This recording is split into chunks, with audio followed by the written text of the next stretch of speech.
जय हो। जीवन की कई परिभाषाएं हैं। जो जिस तरह से जिए वो उसी तरह से अपनी परिभाषाएं गढ़ लेता है। कुछ लोग कहते हैं जीवन चलने का नाम, तो कुछ लोग कहते हैं कि ये लाइफ फुल ऑफ स्ट्रगल है, तो दूसरे लोग कहते हैं कि जीवन समस्याओं का दूसरा नाम है। अब जहाँ समस्या है तो समाधान भी वही है।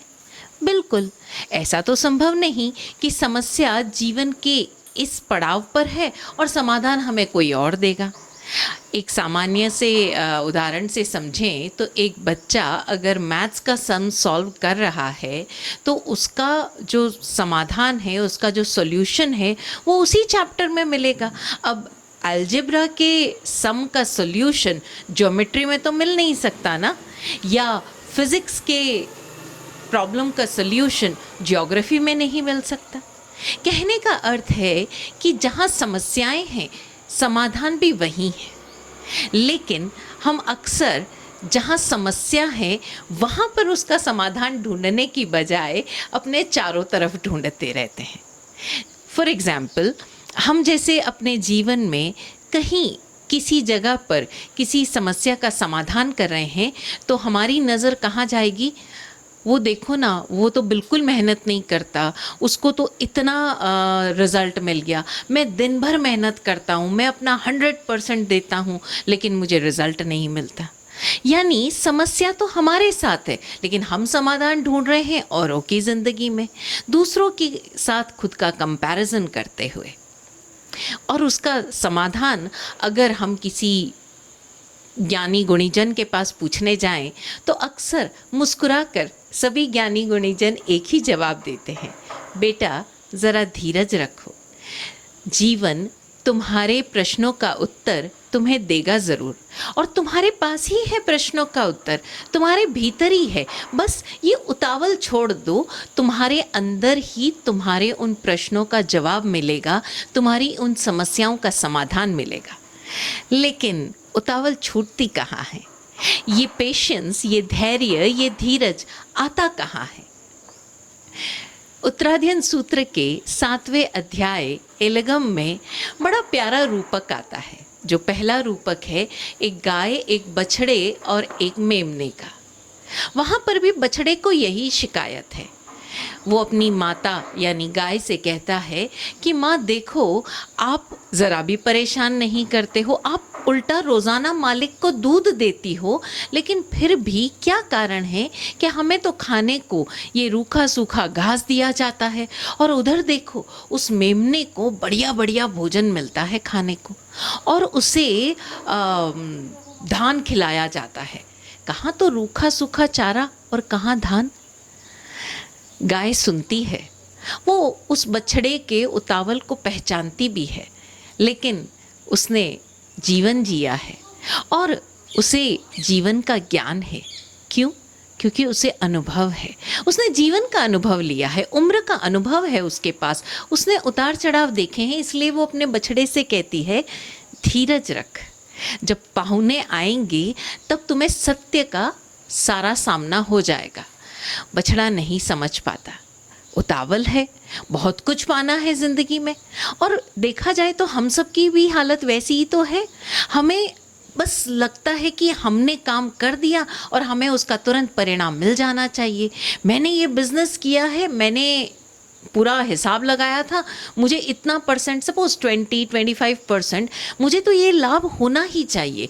मैंने नौकरी की है, मैंने डिग्री हासिल कर ली है और नौकरी ज्वाइन की है, तो मुझे कम से कम इतना पैकेज तो मिलना ही चाहिए, और उससे ज़रा सा कम भी पैकेज मिलता है तो हम हताश और निराश हो जाते हैं, हम डिप्रेस हो जाते हैं, हम अपनी सो कॉल्ड जो डिग्रीज़ वगैरह है उनको फालतू मानने लग जाते हैं, खुद पर शक करने लग जाते हैं, और न जाने किन किन चीज़ों से खुद का कंपैरिजन करने लग जाते हैं।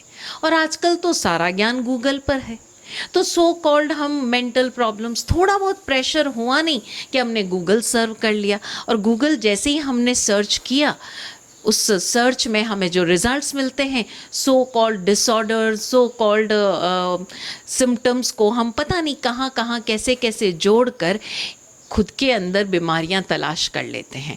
और बड़ा आसान है खुद के अंदर बीमारियां तलाश करना, बड़ा आसान है खुद के अंदर वो सारी कमियां ढूंढना। लेकिन अनुभव क्या कहता है? धैर्य रखो, धीरज रखो, मौके आएंगे। और हाँ, अगेन उस अगर हम सूत्र की बात करें, 7वें अध्याय की बात करें, तो उसमें आगे आता है कि जब उस मालिक के घर में मेहमान आते हैं तो वो जो मेमना खा पी कर इतना मोटा हो चुका है, उसी का मांस उन मेहमानों को परोसा जाता है। बछड़ा ये देखकर दंग रह जाता है, बहुत चक्का रह जाता है और माँ की तरफ देखता है। माँ को तो अंदेशा था ही, और इसीलिए वो मुस्कुराकर कहती है कि मैंने कहा था ना, धीरज रख, सत्य सामने आएगा। और सत्य यही है कि जब हम अनावश्यक रूप से आसक्ति रखते हैं, क्षणिक सुखों में डूबे रहते हैं, तो हम जीवन में बहुत कुछ खो देते हैं। इसी अध्याय में आगे फिर एक रूपक के माध्यम से बताया गया कि हम किस तरह एक काकिणी यानी a single penny, a single rupee, उस 1 रुपए के लालच में अपने जीवन भर की कमाई को लुटा देते हैं। देखो ना, स्टूडेंट्स भी अक्सर शिकायत करते रहते हैं, मैं इतनी मेहनत करता हूँ मैम, मुझे तो मार्क्स देती नहीं। वो जो बच्चा है वो चापलूसी करता है, उसने चोरी की, उसने अपने भाई से काम करवाया, उसने अपने फ्रेंड का प्रोजेक्ट कॉपी किया और उसको मार्क्स मिल गए। लेकिन वो बच्चे भूल जाते हैं कि आज भले मार्क्स में वो थोड़ा सा पीछे रह जाए और सो कॉल्ड अलग अलग सारे तरीक़ों से, अनीति के तरीक़ों से, जिस तरह से उन्होंने वो प्रोजेक्ट सबमिट किया है, आज उनको मार्क्स तो भले ही अच्छे मिल जाएंगे। या हो सकता है कि उन्होंने कुछ डोनेशन वगैरह दे दिलाकर किसी तरह से मार्क्स हासिल कर लिए, ग्रेड्स हासिल कर लिए, तो हो सकता है कि आज उनको एक डिग्री अच्छी मिल जाएगी, उसके अंदर मार्क्स अच्छे मिल जाएंगे, और हो सकता है उस डिग्री के कारण उनको एक अच्छी जॉब भी मिल जाएगी। लेकिन जब जॉब में प्रैक्टिकली आपको अपनी योग्यता से, आपको अपने प्रेजेंटेशन से अपना 100% देना होगा, अपने काम को साबित करना होगा, अपनी योग्यता को प्रूव करना होगा, तब वो बच्चे क्या करेंगे? मात्र किताबी ज्ञान से क्या कहीं जीवन में सफलता हासिल हुई है? जीवन में सफलता तो अनुभव ज्ञान से ही हासिल होती है। और जो धैर्य धर कर, अपने आप को पूरी तरह से तपा कर, शनै शनै एक एक कदम चलकर अपनी सफलता की मंजिल की ओर आगे बढ़ता है, उसे अपनी मंजिल निश्चित रूप से प्राप्त होती है। अक्सर हम देखते हैं कि जब माता पिता अपने इस अनुभव के ज्ञान से, या टीचर्स अपने इस अनुभव ज्ञान से स्टूडेंट्स को, बच्चों को, यंगस्टर्स को रोकना चाहते हैं कि बेटा ये जो समय है ये तुम्हारे पोटेंशियल को एक्सप्लोर करने का समय है, तुम ज़्यादा से ज़्यादा नॉलेज हासिल करो, तुम ज़्यादा से ज़्यादा अपने आप को एक्सप्लोर करो, गिव योर बेस्ट। उस समय उन यूथ को लगता है कि ज़िंदगी क्या सिर्फ पढ़ने के लिए है?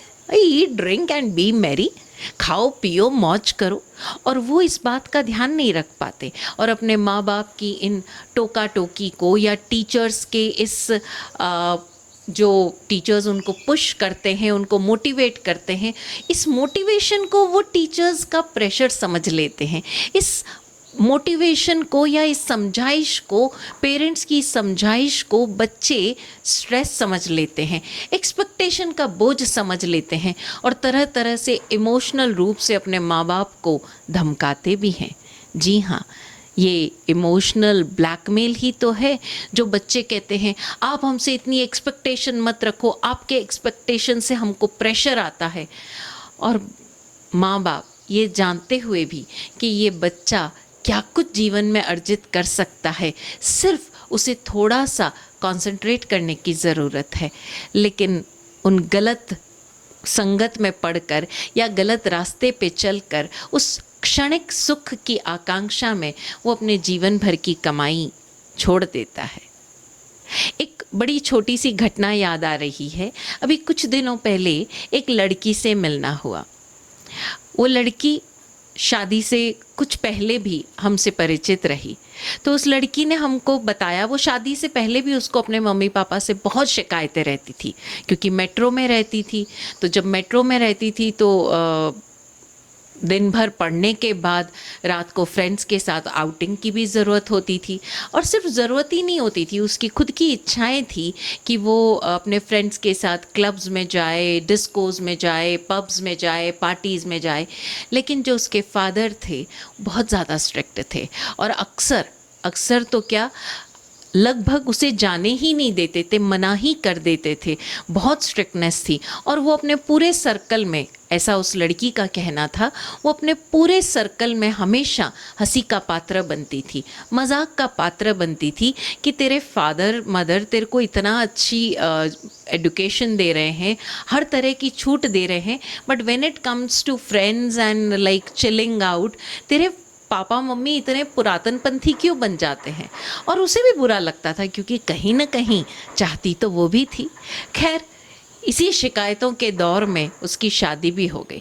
तब उसे लगा कि मैं जब अपने ससुराल जाऊंगी तब इन सारे बंधनों से मुक्त हो जाऊंगी, और जिस तरह के मैं चाहूँगी कपड़े पहनूंगी, जैसी चाहूँगी नाइट आउट होगा, ये वो। लेकिन अब तो उसके आदत में शुमार हो गया था एक सलीके से कपड़े पहनना, सलीके से बात करना, एक समय पर, क्योंकि बायोलॉजिकल क्लॉक बन चुका था बॉडी का कि समय पर उसे नींद की आवश्यकता होती। तो ससुराल में जाते ही उसे बड़ी तारीफ़ें सुनने को मिली। जैसे जब जब तारीफ़ें सुनने को मिली, वो भी किसके कारण? उन्हीं सब चीज़ों के कारण जिसके कारण उसकी हमेशा अपने पापा मम्मी के साथ झड़प होती थी। आज उसके इन लॉज और उसके फ्रेंड्स, जो भी मेंबर्स आते थे, रिलेटिव्स आते थे इन लॉज के, वो इस बात के लिए तारीफ़ करते थे कि आपकी बहू मेट्रो में रहते हुए, ऐसी कॉलेजेस में पढ़ते हुए, इतनी इंटेलिजेंट होते हुए भी कितनी संस्कारी है। वो फैमिली वैल्यूज़ को समझती है, वो कपड़े सलीके से पहनती है, ऐसी कोई उसके अंदर बुरी आदत ही नहीं है लेट नाइट पार्टीज़ की, जो आमतौर पर हाई क्लास सोसाइटीज़ में होती है। उसे सुनकर अच्छा लगता है। आफ्टर ऑल तारीफ़ किसे नहीं अच्छी लगती, उसे सुनकर बहुत अच्छा लगता। लेकिन मन में कहीं एक खलिश भी थी। खैर, शादी के लगभग महीने डेढ़ महीने बाद ही उसका बर्थडे आया। उसके पापा ने, चूँकि आ नहीं पाए थे, तो फ़ोन पर एक बहुत लंबा मैसेज भेजा, टेक्स्ट मैसेज भेजा उसे, जिसमें लिखा था कि बेटा, आज तुम्हारी तारीफ़ें सुनकर जितना मुझे अच्छा लग रहा है, उम्मीद करता हूँ तुम्हें भी अच्छा लगता होगा। हाँ, मैं तुम्हारा ज़िंदगी भर सबसे गंदा पापा बन के रहा। ज़िंदगी भर जब से तुम्हें समझ आई, मैंने तुम पर बहुत सारी बंदिशें डाली।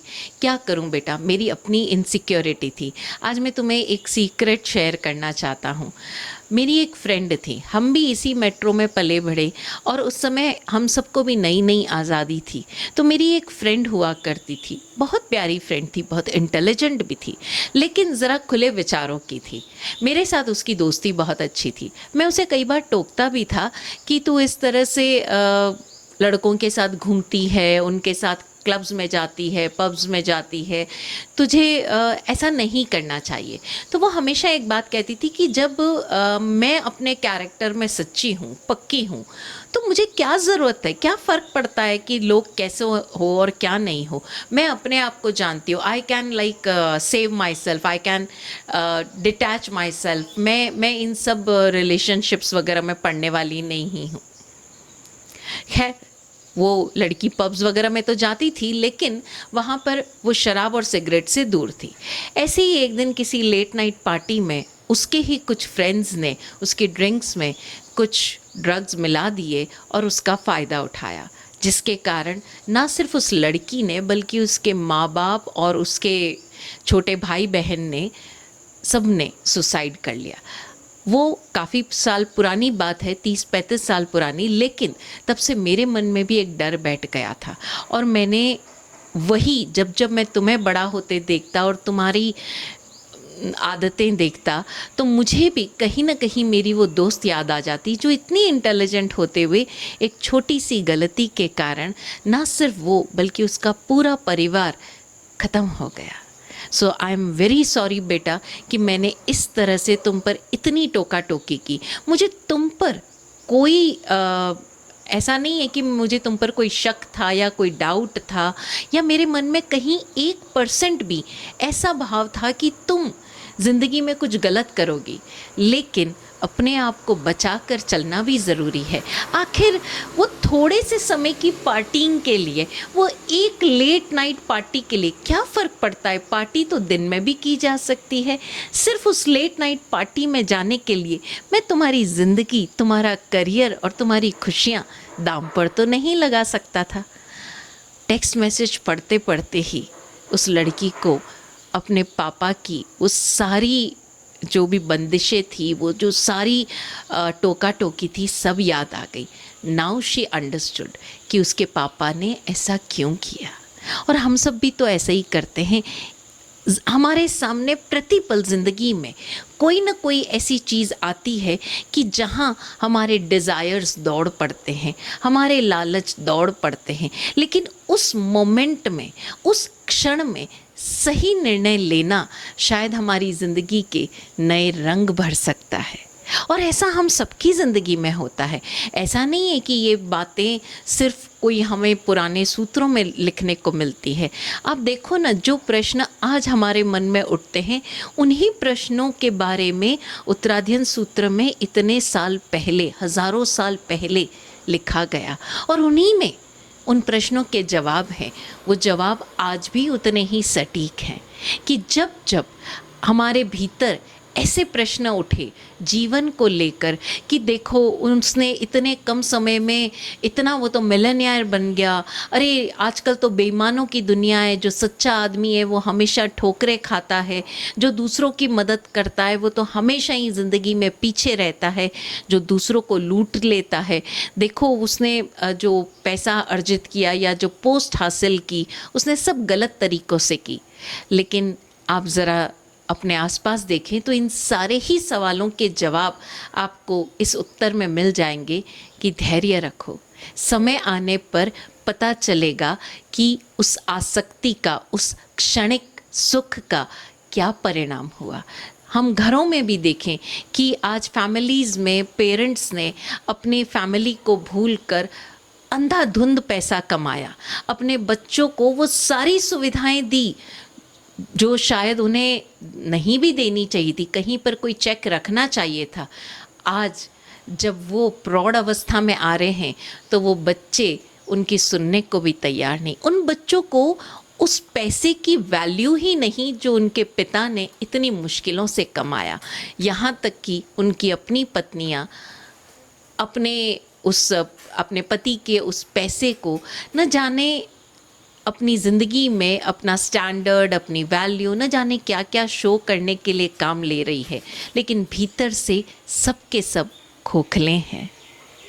और ऐसे में हमें उन लोगों की कहानियाँ भी नहीं भूलनी चाहिए जिन्होंने समय आने पर अपने वर्च्यूज़ को चुना, अपने मूल्यों को चुना, धैर्य को चुना, और उन्हें लॉन्ग रन में यानी जीवन के लंबे सफ़र में उसके सुखद परिणाम भी देखने को मिले। फिर एक सत्य घटना आप सबसे बांटना चाहूँगी। बात ब्रिटेन के स्कॉटलैंड की है। एक किसान था, अपने खेतों में काम कर रहा था, तो अचानक उसे कुछ चिल्लाने की आवाज़ें सुनाई दी, बहुत ज़ोर ज़ोर से, बचाओ बचाओ की। वो किसान जिसका नाम फ्लेमिंग था, वो फ्लेमिंग दौड़ा उसकी तरफ। उसने देखा कि उसके खेतों से थोड़ी दूरी पर जो एक दलदल है, उसमें एक छोटा सा बच्चा, बहुत छोटा नहीं, करीब 10-12 साल का बच्चा गिर गया है, और वो इतना डर गया है कि वो बाहर निकलने की कोशिश कर रहा है, जितना उतना ही अंदर डूबता जा रहा है। अब दलदल में किसी को बचाना आप समझ सकते हैं, यानी स्वयं अपनी जान पर खेलना। खैर, उसने उस बच्चे को हौसला बंधाया और इधर उधर से टहनियों को जोड़कर किसी तरह से उस बच्चे को अपनी जान पर खेल कर बचाया। उस बच्चे को घर लेकर आया, उसे नहलाया धुलाया, साफ़ किया और उसे अपने घर पर भेजा। जब वो बच्चा अपने घर चला गया तो फ्लेमिंग अपने रूटीन काम में व्यस्त हो गया। दूसरे दिन सुबह उसके खेत के बाहर, घर और खेत पास पास ही थे, एक बड़ी सी गाड़ी आके रुकी। गाड़ी देखकर ही समझ आ सकता था कि ये किसी रईस की गाड़ी है। उसमें से जो व्यक्ति बाहर निकला वो, उसके साथ वो बच्चा भी था जिसको कल फ्लेमिंग ने बचाया था उस दलदल से। देखते ही समझ आ गया कि ये ज़रूर इस बच्चे का पिता है। उस पिता ने फ्लेमिंग से कहा कि तुमने कल इतना बड़ा उपकार मेरे ऊपर किया है, तुम जो चाहो मैं तुम्हें दे सकता हूँ। अब देखा जाए तो जिस तरह की ज़िंदगी फ्लेमिंग जी रहा था, वो उस अमीर आदमी से कुछ भी मांग सकता था। थोड़ी ज़मीन मांग सकता था, कुछ पैसे मांग सकता था, जो शायद उसकी अभी की ज़िंदगी की जो परेशानियां हैं, जो दिक्कतें हैं, उससे उसको निजात मिल जाती। लेकिन फ्लेमिंग सच्चा था। उसने कहा कि मैंने इस बच्चे की मदद इसलिए नहीं की कि मुझे इसके बदले में कुछ चाहिए। सॉरी, ये तो मैंने एक बच्चे को बचाना मेरा धर्म समझा, इसलिए मैंने इसे बचाया और इसे बचाकर मुझे खुशी मिली और वो खुशी ही मेरे लिए सबसे महत्वपूर्ण है। उस व्यक्ति ने कहा, मैं तुम्हारी भावनाओं की कद्र करता हूँ, लेकिन मैं तुम्हारे लिए कुछ करना चाहता हूँ। वो बोल ही रहा था कि अचानक उस किसान के उस टूटे फूटे झोपड़े में से एक बच्चा बाहर आते हुए दिखा। उस व्यक्ति को न जाने क्या सूझा कि उसने उस किसान से पूछा, ये बच्चा तुम्हारा बेटा है? फ्लेमिंग ने कहा हाँ। तो उसने कहा ठीक है, आज से तुम्हारा बेटा भी उसी तरह पढ़ेगा जिस तरह मेरा अपना बेटा। इसकी शिक्षा दीक्षा की पूरी जिम्मेदारी मैं लेता हूँ। एक बार ये फ्लेमिंग को लगा कि क्या मैं इस मदद के बदले अपने बच्चे को अपने से दूर कर दूं? लेकिन दूसरे ही पल अपने बच्चे के मोह को त्याग कर उसने उस बच्चे के भविष्य के बारे में सोचा। उसने देखा कि अगर इसकी शिक्षा अच्छे से हुई तो ये अपने जीवन में वाकई कुछ अच्छा कर पाएगा। ये सोचकर फ्लेमिंग ने इजाज़त दे दी। उस व्यक्ति ने, जिसका नाम था रुडोल्फ चर्चिल, जी हाँ, रुडोल्फ चर्चिल जो है वो अनजाना नाम नहीं है हमारे लिए। तो उसने उस बच्चे की भी परवरिश बिल्कुल अपने ही बेटे की तरह की और फ्लेमिंग, किसान फ्लेमिंग का वो बेटा आगे चलकर the great scientist sir Alexander Fleming के रूप में विश्व में जाना गया, जिसने पेनिसिलिन की खोज की। अगर फ्लेमिंग उस पल में उस बच्चे की जान बचाने के लिए कुछ रुपए ले लेता या कुछ ज़मीन ले लेता तो शायद आज उसका बेटा वो कारनामा नहीं कर पाता जो उसने किया, या फिर वो अपने बेटे के मोह में पड़कर कि अपनी पितृत्व की भावनाओं के मोह में पड़कर उसे अपने से दूर नहीं करता, तो अलेक्जेंडर फ्लेमिंग मानवता के लिए वो खोज नहीं कर पाता। और हाँ, रुडोल्फ चर्चिल ने जो इन्वेस्ट किया फ्लेमिंग पर, यानी अलेक्जेंडर फ्लेमिंग पर, जिसने पेनिसिलिन की खोज की, जब रुडोल्फ चर्चिल का बेटा मरने की कगार पर था निमोनिया के कारण, उस समय उसी पेनिसिलिन ने उसकी जान बचाई। तो हम अपने क्षणिक सुखों के कारण क्या कुछ खो सकते हैं और उसी क्षण में सही लिए गए निर्णय हमारे जीवन की राह पर कितना हमें दे सकते हैं, इसके बारे में ज़रा हम गौर करें तो हम जानेंगे कि हमारे डिज़ायर्स, हमारी आसक्तियाँ, हमारे ये अटैचमेंट्स अनगिनत हैं। लेकिन यदि हम वाकई थोड़ा सा खुद को नियंत्रण में रख पाएँ, जो हमारे लिए अनावश्यक है, जो हमारे लिए उपयोगी नहीं है, उसको हम अपने से दूर ही रखें। अगेन मैं बात करूँगी इसी उत्तराध्ययन सूत्र के इसी अध्याय के एक तीसरे एग्जाम्पल की। बड़ा प्यारा एग्जाम्पल है कि एक राजा को शारीरिक कोई कष्ट के कारण वैद्य ने कहा कि तुम्हें आम से परहेज रखना है। आम बहुत प्रिय उस राजा का, लेकिन उसे कहा गया कि तुम्हें आम से परहेज रखना है। अब आम बिल्कुल बंद हो गया राजा के सामने आना। तो जब कोई चीज़ सामने ही नहीं आई, तब भीतर इच्छा ही कहाँ उठेगी उसे खाने की। खैर, बड़े सालों तक ये परहेज चलता रहा, राजा स्वस्थ रहा। वो जो परहेज उसके लिए था, वो जो उसको प्रॉब्लम थी, शारीरिक प्रॉब्लम थी, वो ऐसी थी कि अगर उसने आम खाया तो वो ऐसा बीमार पड़ेगा कि उसका कोई इलाज नहीं है। खैर, उसने जब वो पूरा परहेज का पालन किया तो वो स्वस्थ था। एक बार ऐसे ही किसी कारण से वो किसी ऐसे पार्क में गया जहाँ आम के पेड़ थे। सब राजा है तो उसके सेवक भी होंगे, उसके साथ उसके मंत्री भी होंगे, सब लोग थे। तो चलते चलते राजा थक गया, तो अचानक उसने कहा मैं थोड़ी देर विश्राम करना चाहता हूँ। और जो जहाँ वो विश्राम करना चाहता था, संयोग से वो आम का पेड़ था। अब मंत्री परिषद और उसके सेवक ये बात जानते थे, तो राजा से उन्होंने निवेदन किया, क्योंकि वो सब राजा से बड़ा प्रेम करते थे, राजा की केयर करते थे। वो जानते थे कि राजा उनके जीवन में क्या भूमिका रखता है, वो बहुत अच्छी तरह से जानते थे। तो उन्होंने राजा से निवेदन भी किया कि महाराज आप यहाँ ना ठहरे, ये आम का पेड़ है। अब इतना कहना था, और राजा तो राजा है, राजा पोस्ट है। तो उन्होंने कहा कि तुम क्या समझते हो कि एक पेड़ के नीचे सोने भर से मुझे पेड़ आम खाने का मना है? कोई आम के पेड़ के नीचे बैठ जाने से मुझे कुछ हो जाएगा? ऐसा नहीं है, मैं थक गया हूँ और मैं सोना चाहता हूँ। खैर, राजा के सामने कौन बोल सकता था? राजा सोया वहाँ पर, बड़ी अच्छी नींद आई। हरा भरा पेड़ था, थका हुआ था राजा, गहरा पे घना छाया थी उसकी, नींद आई। थोड़ी देर बाद वो फ्रेश हुआ, लेकिन वहाँ से उठा नहीं।